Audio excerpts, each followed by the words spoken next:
Selamat datang kembali di Marvel Universe Indonesia bersama saya Admin Y. Pertama-tama kami ingin mengucapkan terima kasih kepada Volkhana yang telah memberikan dukungan melalui Saweria. Dalam video ini kami akan membahas tentang berbagai perubahan atau disebut juga retcon yang berhubungan dengan ibu dari Thor, Odinson, sang dewa petir. Dalam komik Mighty Thor volume 2 isu 18, diceritakan bahwa dahulu kala berlangsung perang antara bangsa Aesir yang dipimpin oleh Odin melawan bangsa Vanir yang dipimpin oleh Frey. Perang ini terjadi karena Odin ingin bangsa Vanir tunduk kepadanya. Kedua pihak menjalani pertumpahan darah, sampai akhirnya mereka bersedia berhenti dan menyepakati perjanjian damai. Untuk mengikat perdamaian ini, dilaksanakan pernikahan Odin dengan Freya alias Frigga, yang merupakan anak perempuan Frey. Karena pernikahan ini pula, Frigga ikut bersama Odin ke Asgard dan menjadi seorang ratu. Seiring waktu, Odin memperoleh beberapa anak. Salah satunya adalah Thor. Frigga ditampilkan sebagai sosok ibu yang dihormati oleh Thor. Namun Thor sendiri sejak kecil sebenarnya sudah tahu Frigga bukanlah ibu kandungnya. Walaupun begitu, demi menjaga perasaan Frigga, Odin melarang para Asgardian untuk mempertanyakan siapa ibu kandung Thor. Karena itu, untuk waktu yang lama, topik ini tidak diungkit-ungkit oleh para Asgardian.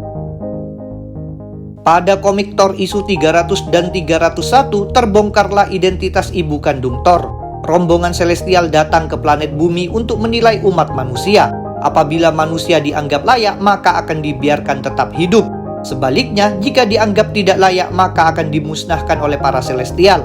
Odin cemas atas keputusan yang akan diambil Celestial. Maka dia memutuskan untuk melawan mereka. Odin menggunakan Destroyer Armor serta bersenjatakan pedang Odin Sword.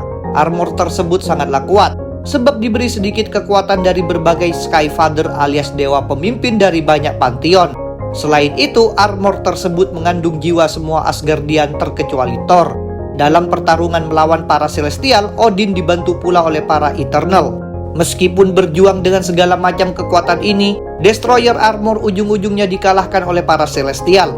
Akibatnya jiwa semua Asgardian termasuk Odin yang berada di dalam benda itu pun meninggal. Segala peristiwa ini disaksikan pula oleh Thor, yang menjadi marah, jadi dia pun nekat menyerang para Celestial sendirian. Tidak jauh berbeda dari nasib Destroyer Armor, Thor juga menjadi bulan-bulanan para Celestial hingga terluka parah. Dalam keadaan terbaring tak berdaya, Thor didekati oleh tangan Arishem the Judge, sang pemimpin rombongan Celestial yang turun ke bumi. Pada momen ini, Thor mengira dirinya akan mati dan menyusul ayahnya. Di luar dugaan Thor, tiba-tiba muncul suatu sosok di dekatnya yang menghalangi tangan Arishem. Sosok tersebut ternyata adalah Gaia, sang Dewi Bumi. Gaia meminta Arishem mengampuni anak kandungnya. Gaia juga memberikan persembahan, yaitu 12 manusia terpilih yang telah dikumpulkan oleh Gaia bersama berbagai dewi. Para Celestial rupanya merasa puas dengan persembahan tersebut, maka mereka memutuskan untuk membiarkan umat manusia tetap hidup. Setelah itu, para Celestial kembali ke pesawat mereka di angkasa. Tidak lupa mereka juga membawa ke-12 orang terpilih tadi yang kelak disebut Young Gods.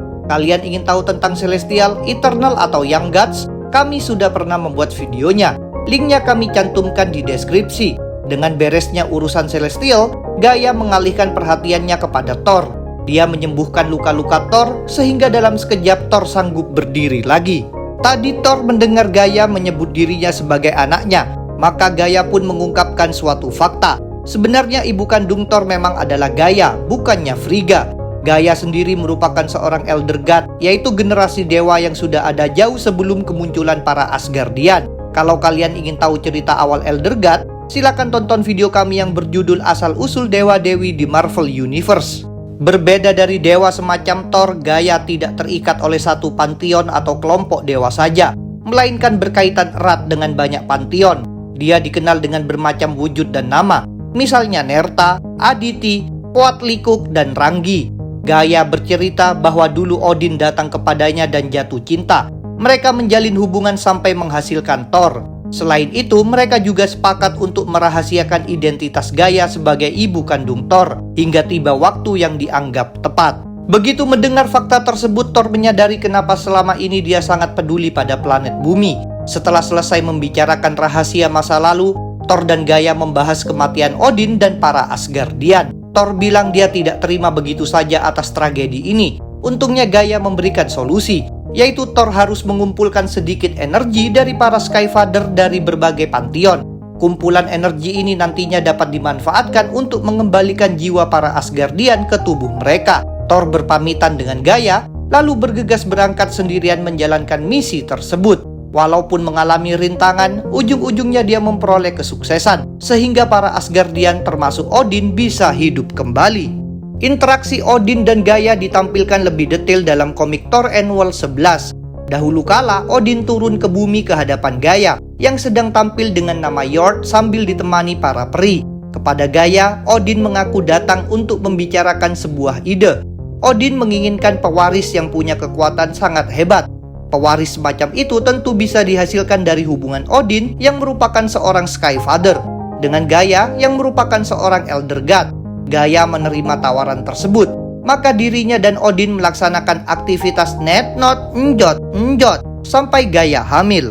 Selama masa kehamilan Gaia, Odin terus tinggal di bumi menemaninya. Ketika waktu kelahiran sang bayi diperkirakan sudah dekat, Odin menggunakan tombak saktinya yang bernama Gungnir untuk membuat gua besar di bawah tanah. Dia lalu menyuruh para peri menyiapkan ranjang dengan dekorasi yang indah. Pada akhirnya, Gaia melahirkan seorang bayi laki-laki di ranjang tersebut. Odin menamai bayi itu Thor dan menetapkannya sebagai dewa petir. Selama beberapa bulan setelahnya, Odin tetap tinggal di bumi bersama Gaia yang mengasuh Thor. Ketika merasa sudah waktunya pulang, Odin pun berpamitan dengan Gaia, lalu membawa Thor pergi menuju Asgard.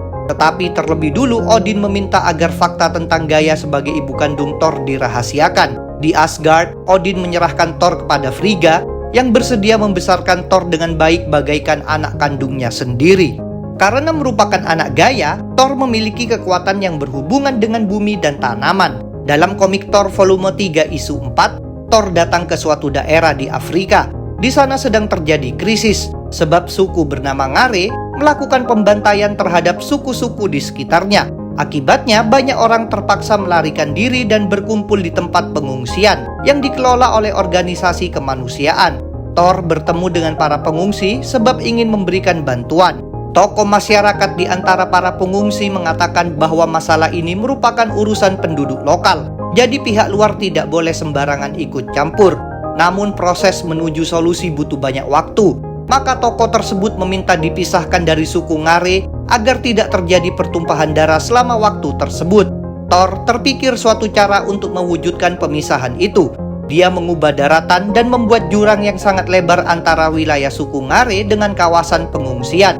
Dengan demikian, untuk waktu yang sangat lama, suku Ngare tidak akan bisa mengganggu para pengungsi.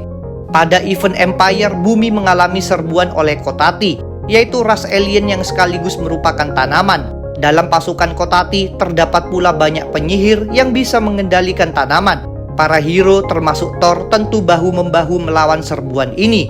Dalam komik Empire isu 6, Thor mampu memutus kendali para penyihir Kotati atas tanaman di bumi sekaligus mengalahkan semua penyihir tersebut. Sedangkan dalam komik Empire Fallout Fantastic Four, Thor menggiring sisa-sisa pasukan Kotati yang sudah takluk ke sebuah planet yang jauh sekali dari bumi.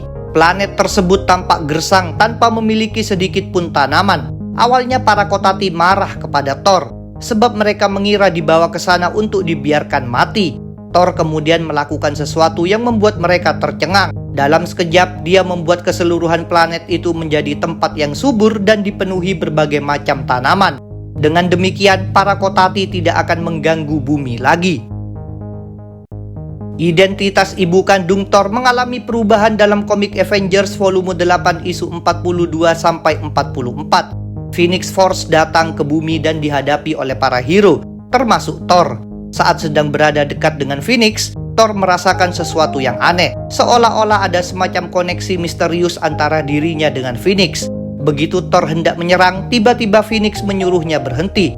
Phoenix mengaku tidak ingin bertarung melawan Thor, melainkan justru mau mengungkapkan sebuah rahasia yang selama ini disembunyikan oleh Odin.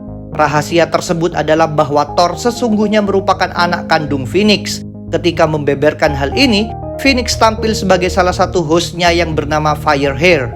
Thor tentu tercengang mendengarnya. Dia menganggap Phoenix berdusta. Jadi dia merasa marah dan melemparkan Mjolnir pada Phoenix. Lemparan ini sama sekali tidak berpengaruh pada Phoenix. Thor lalu menegaskan bahwa ibunya adalah Gaia. Sambil terbang menjauh, Phoenix memberitahukan bahwa cerita Gaia sebagai ibu Thor merupakan suatu kebohongan agar Thor bersedia melindungi bumi. Thor yang masih berusaha menyangkal kabar mengejutkan ini, bergegas ikut terbang mengejar Phoenix sampai berhasil mendekatinya. Selanjutnya, Thor menjalani baku hantam melawan Phoenix hingga menjadi terluka. Walaupun begitu, pada saat yang sama, Phoenix terus meyakinkan Thor bahwa dirinya adalah ibu Thor dan menyayangi Thor. Dalam kondisi diri yang tampak tak berdaya dan kebingungan, Thor dibawa terbang menjauhi Phoenix oleh Valkyrie alias Jane Foster. Namun ini tidak lama. Dengan marah, Thor menyuruh Jane melepaskannya. Sementara itu, Phoenix tampak semakin berbahaya. Jadi para hero lainnya berusaha menghentikannya. Kapten Marvel alias Carol Danvers mulai menghisap energi Phoenix. Setelah itu, Iron Man mengendalikan bangkai Celestial, yang sekaligus merupakan markas Avengers, untuk menembakkan serangan energi pada Phoenix. Ghost Rider alias Robbie Reyes melontarkan rantainya untuk menahan Phoenix. Akan tetapi, Thor justru menyuruh para hero melepaskan Phoenix. Rupanya sekarang dia percaya bahwa Phoenix adalah ibunya. Dengan marah, dia ingin menghentikan upaya para hero. Bahkan Jane Foster harus mengikat Thor dengan rantai untuk menahannya. Pada akhirnya Phoenix dan Thor terbebas. Suatu bagian Phoenix tampil sebagai Firehair lalu berbicara dengan Thor. Kepada Firehair, Thor bilang ingin tahu kebenarannya. Sayang sekali Firehair hanya meminta maaf kepada Thor karena baru sekarang bisa menemuinya. Firehair berharap seandainya mereka punya waktu lebih banyak. Tetapi dia mengatakan akan mencari Thor lagi kalau nantinya dirinya masih bertahan. Sambil terbang pergi, Firehair mengatakan bahwa kebenarannya rumit. Yang perlu Thor tahu hanyalah bahwa Thor adalah satu-satunya anak Phoenix. Firehair lalu menyatu dengan bagian utama Phoenix. Setelah itu Phoenix memasuki tubuh host berikutnya, yaitu Echo alias Maya Lopez. Kalau kalian ingin tahu lebih banyak tentang cerita pemilihan host baru Phoenix ini, silakan tonton video kami yang berjudul Enter the Phoenix. Tentang Firehair sendiri, dia merupakan seorang mutan yang hidup sekitar 1 juta tahun yang lalu dan berjuang melindungi bumi. Dia memang pernah menjadi host Phoenix, serta menjalin hubungan cinta dengan Odin. Dengan demikian, kini terungkaplah bahwa hubungan mereka berdua menghasilkan Thor. Kalian ingin tahu tentang asal-usul Firehair? Kami sudah pernah membuat videonya. Cerita tentang ibu Thor akan kami lanjutkan dalam video bagian kedua sekaligus terakhir. Jangan lupa untuk subscribe, like, komen, dan share. Kalian juga bisa bergabung di grup Facebook, like fanpage, follow Instagram, serta dukung Marvel Universe Indonesia di Saweria. Linknya ada di deskripsi. Sampai jumpa lagi dalam pembahasan tentang topik-topik Marvel lainnya.